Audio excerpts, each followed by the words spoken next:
I mean, this advice is probably important for everybody, but it was super important to these guys. Driven Mofos, welcome back to another episode of The Underestimated Entrepreneur.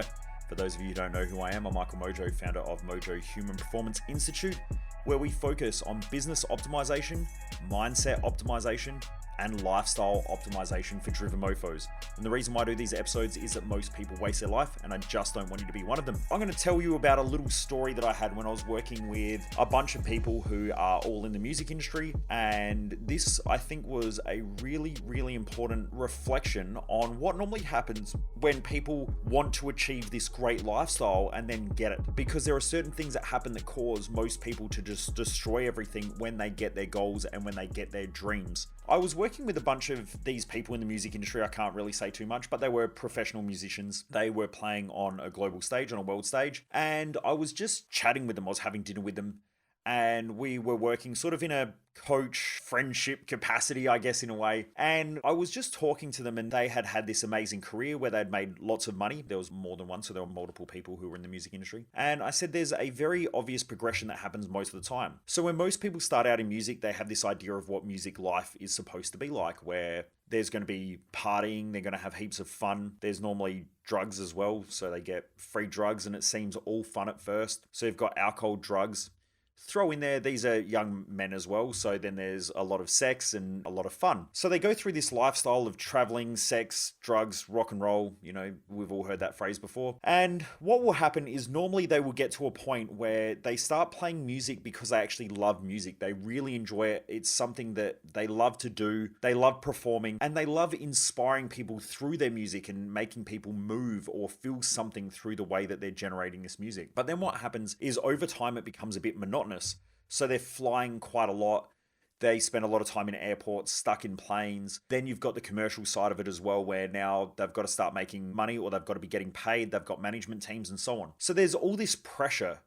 And what was once fun and exciting now turns into a job. It becomes monotonous. And a lot of people go through this. I see it quite a lot with business owners as well. And so it becomes this monotonous task. Normally though, because of the environment that they're in, they're consistently surrounded by sex, drugs, and alcohol. So they keep partying hard. They're using a lot of drugs normally to stay awake because they're performing late at night. You've also got a lot of alcohol as well, which sort of removes the stress and the pressure that they have on themselves consistently. It allows them to stay loose, to just be able to enjoy themselves, I guess, in a way.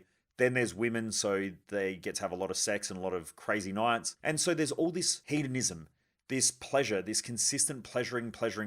Now, if you have a look at the word passion, if you go back and look at the etymology of the word passion, and I'm very specific most of the time, especially when I'm teaching in my courses, around the specific definitions and meanings of words, because it really gives you insight into human behavior. Now, a lot of these words are lost over time. They get misconstrued. People out there just misinterpret stuff, and that's normal. But the problem with that is that people start to do things that they don't really understand, and then don't understand why they're not getting certain results that they want. Now, the original meaning or the original definition of the word passion means to suffer. And if you have a look at a lot of the great writings of people like Marcus Aurelius, Aristotle, Plato, and you go back and you read some of the great philosophers, they talk about this principle of avoiding the passions. They also speak quite heavily around the 7 deadly sins or the 8 evil thoughts. The 7 deadly sins are a Christian concept, but they were taken from the Greeks, and the Greeks had the 8 evil thoughts. These ideas were all related to the passions, and that was that when we follow the passions, we tend to have an upside without a downside, or so we think. So when we're passionate, we tend to do things that we're highly excited about or we're elated about, or we want fun without the pain or without the stress or the frustrations. So when most people think about following their passions, they think about things that are exciting, that are fun, that are enjoyable, but they don't really think about the downside of those actions or those behaviors. And so this is what happens in the music industry quite a lot, but it also happens with a lot of people when they start a business or they have a career, or it can even just be with kids. You know, some people are passionate about having kids and they have them, they go, shit, I didn't realize they're going to be this hard.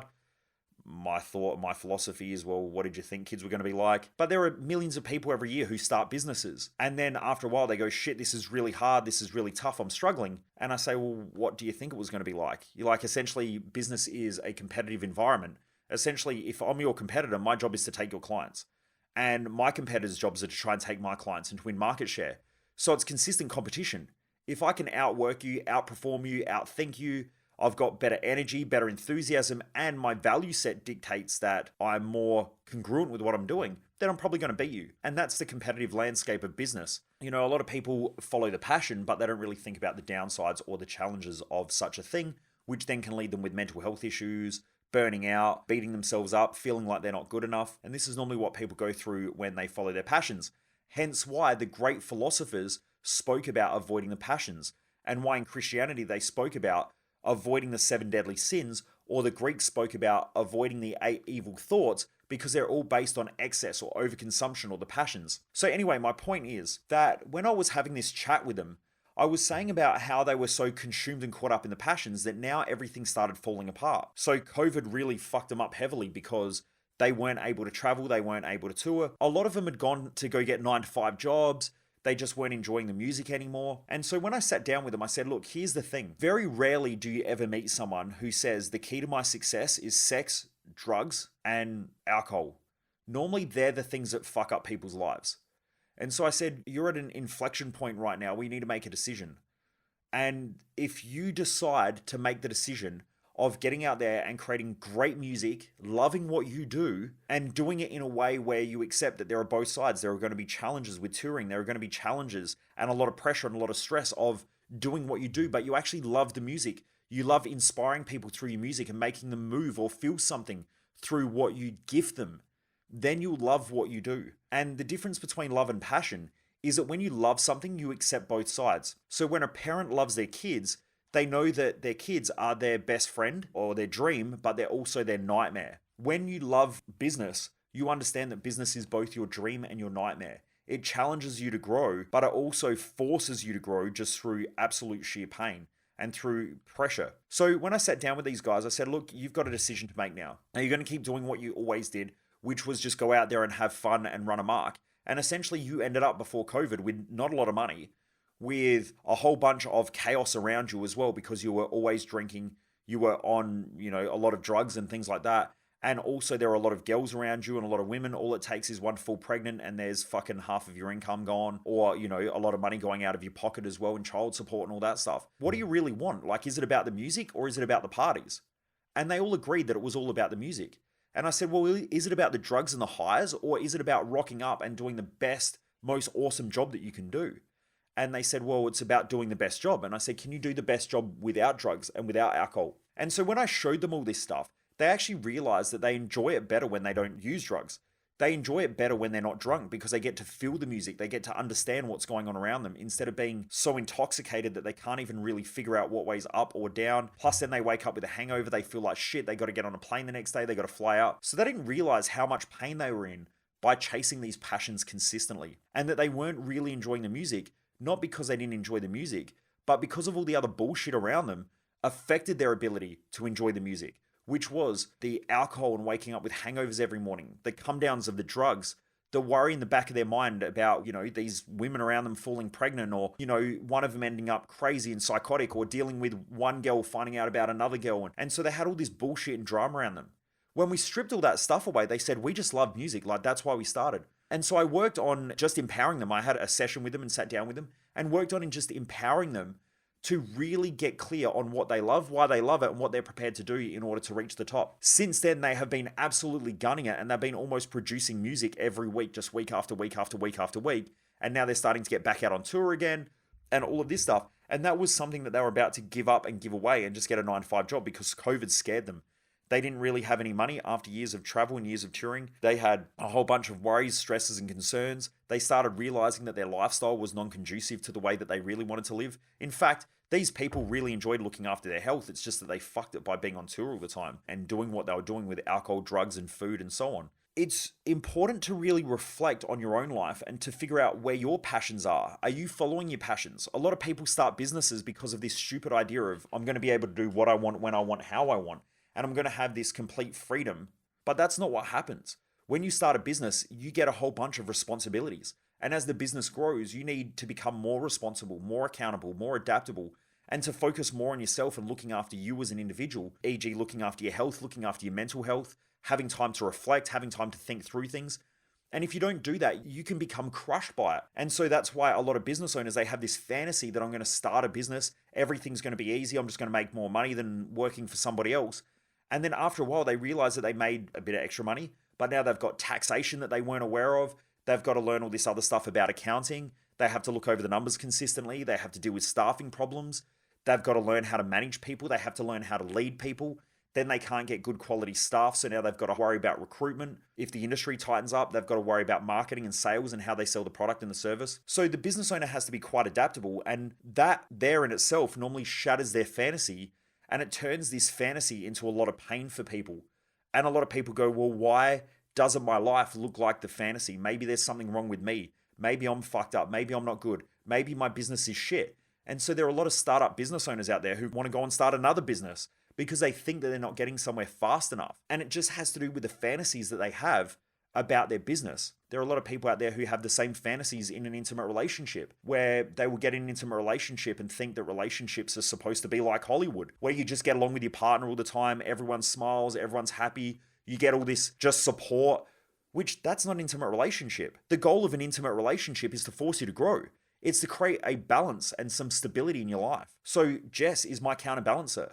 When I get elated and I'm excited about things, she normally comes in and goes, hang on, what about this, this, and this, and this? And she will bring me back down and make me think about the things that I'm not thinking about. If Jess is really, really stressed out, it normally forces me to communicate. And when I'm busy and I've got a heap of shit on, it makes me really reflect on what's important and what's not. And sometimes I go to the business and then she has a meltdown. I've got to jump in there and help her and try to support her. Then I get pissed off because, something that I thought was going to take 5 minutes now takes an hour. But what it does is it helps me to understand communication and get better at it. It helps me to understand people better.